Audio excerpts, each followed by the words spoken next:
వైఎస్ఆర్సీపీ నాయకులందరినీ వైఎస్ఆర్సీపీ కార్యకర్తలందరినీ ఉతికి ఆరేసేస్తారట. ఎవరిదాకా ఎందుకు, మనమే ఉతికి ఆరేస్తే పోలే అంటూ జేసీ ప్రభాకర్ రెడ్డి కొన్ని సంచలన వ్యాఖ్యలు చేశారు.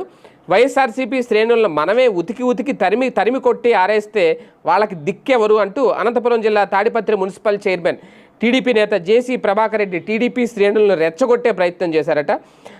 4 ఏళ్ల తర్వాత మనల్ని తరిమి కొడతామని వైఎస్ఆర్సీపీ నాయకులు అంటున్నారని, అలాంటి వారిని మనం ఇప్పుడే చిత్తకొట్టాలని జేసీ పిలుపునిచ్చారు.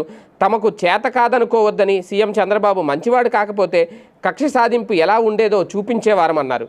తమను సీఎం 30 రోజులు ఫ్రీగా వదిలేస్తే ఎవరేం మాట్లాడతారో చూస్తామంటూ ప్రభాకర్ రెడ్డి బెదిరించారు. వైఎస్ఆర్సీపీ నేతలు నోరు మూసుకుని ఉండాలని రెచ్చగొట్టే ప్రయత్నం చేస్తే పరిస్థితులు వేరేలా ఉంటాయని హెచ్చరించారు.